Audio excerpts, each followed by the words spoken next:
Learning objectives. After completing this module, learners will be able to explain new forms of imperial art, recall the history of painting, distinguish between Indian art and Western art, discuss the development of Indian art, explain the art of Raja Ravi Varma, enlist the different visions of national art. New forms of imperial art. New art forms, styles, materials, and techniques were introduced during colonial rule, which were adapted by Indian artists for local patrons and markets in both elite and popular circles. The changes were seen primarily on paintings and printmaking. In 18th century, a stream of European artists came to India accompanied by the British traders and rulers. The main feature of the European painting was realism. Oil painting was also introduced in India by the European artists. It enabled artists to produce images that looked real. Paintings were based on varied subjects. However, the European artists' common intention was to emphasize the superiority of Britain, its culture, its people, and its power. Looking for the picturesque. Picturesque landscape painting that depicted India as quaint land to be explored by travelling British artists was one of the popular imperial traditions. The most famous artists of this tradition were Thomas Daniel and his nephew William Daniel. In some of the images, they showed the British rule bringing modern civilization to India. In others, images depicting buildings reminding the glory of past and decaying ancient civilization.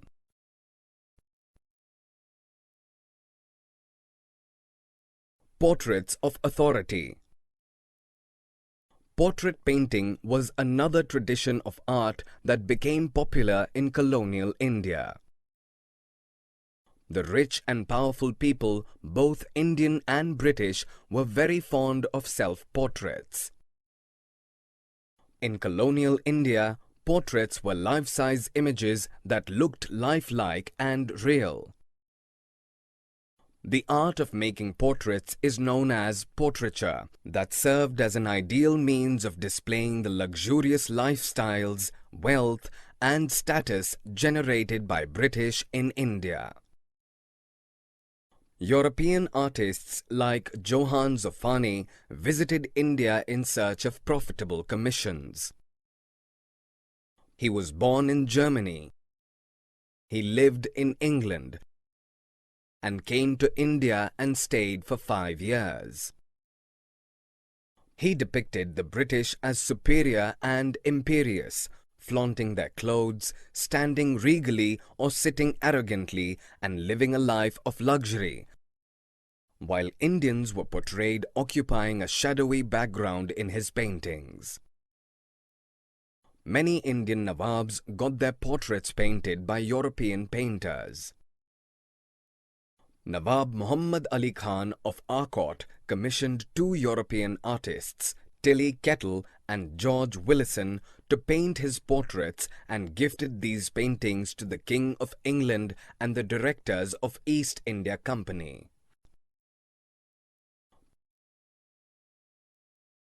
Painting history. History painting was a third category of imperial art. These paintings dramatized and recreated various episodes of British imperial history and enjoyed prestige and became very popular in the late 18th and early 19th century.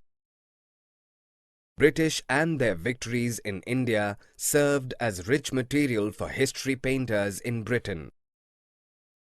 They painted the various wars in which the colonial rule had defeated the Indians, and British were celebrating their power, their victories, and their supremacy.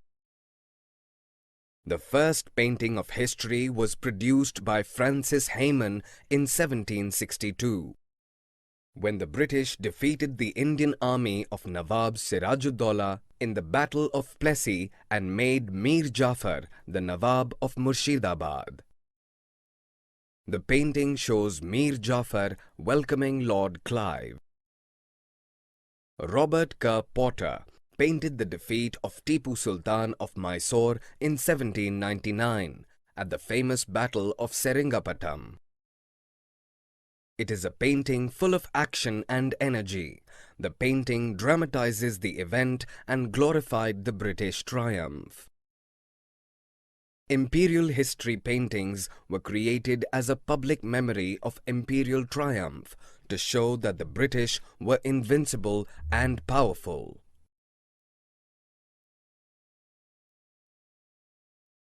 What happened to the court artists?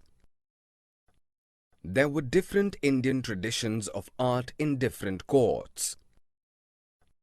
In Mysore, Tipu Sultan resisted the European art and continued to encourage his tradition of mural paintings. The court of Murshidabad had a different trend. The British had successfully installed Nawabs on the throne. First Mir Jafar, followed by Mir Qasim after he defeated Sirajuddaulah. The Nawabs encouraged local miniature artists to absorb the tastes and artists' style of British.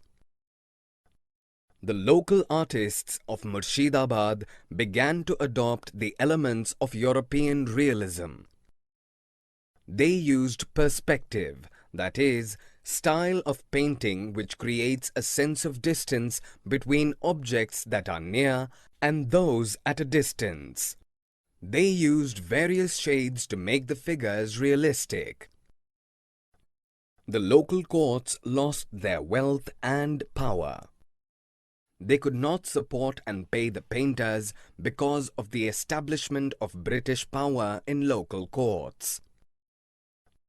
Local painters produced a huge number of images of local plants and animals, historical buildings and monuments, festivals, etc. And these pictures were collected by the East India Company officials and were known as company paintings. The new popular Indian art.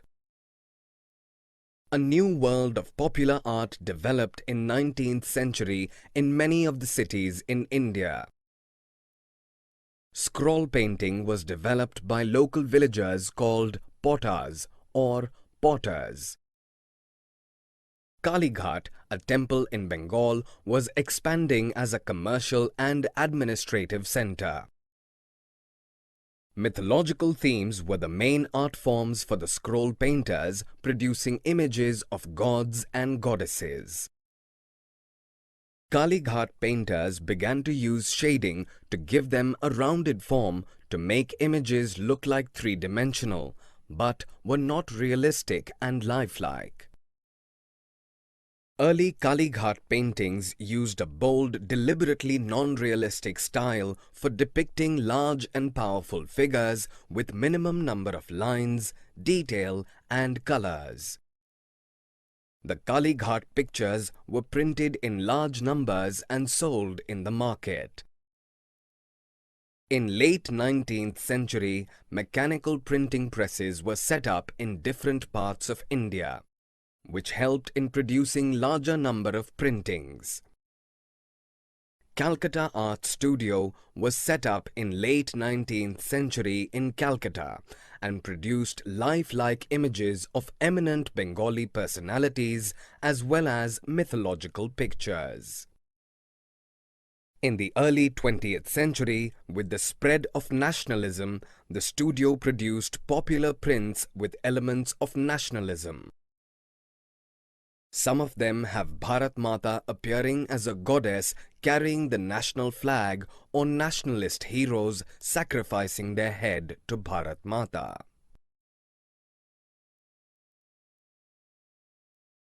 The search for a national art. The impact of religions, culture, and the spirit of nationalism on art was strongly visible by the end of the 19th century. Both modern and Indian style mixture were developed by many painters. The art of Raja Ravi Varma. The first artists who tried to combine modern and national style was Raja Ravi Varma. Raja Ravi Varma was from the family of the Maharaja of Travancore in Kerala. Raja Ravi Varma was a master in the Western art of oil painting and realistic life study, but he mostly painted themes from Indian mythology. He mainly painted scenes from the Ramayana and the Mahabharata. On the outskirts of Bombay, Raja Ravi Varma had set up a picture production team and printing press. A different vision of national art. A new group of nationalist artists in Bengal gathered around Abanindranath Tagore, the nephew of Rabindranath Tagore.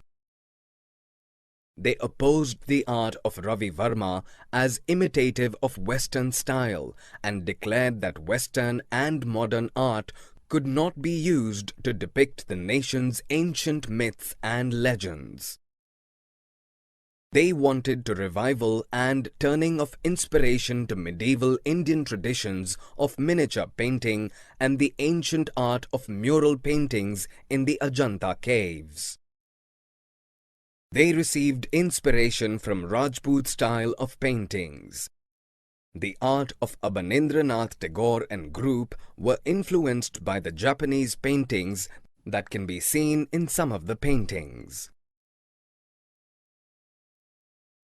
Summary. Let us summarize what we have learned. Paintings were based on varied subjects.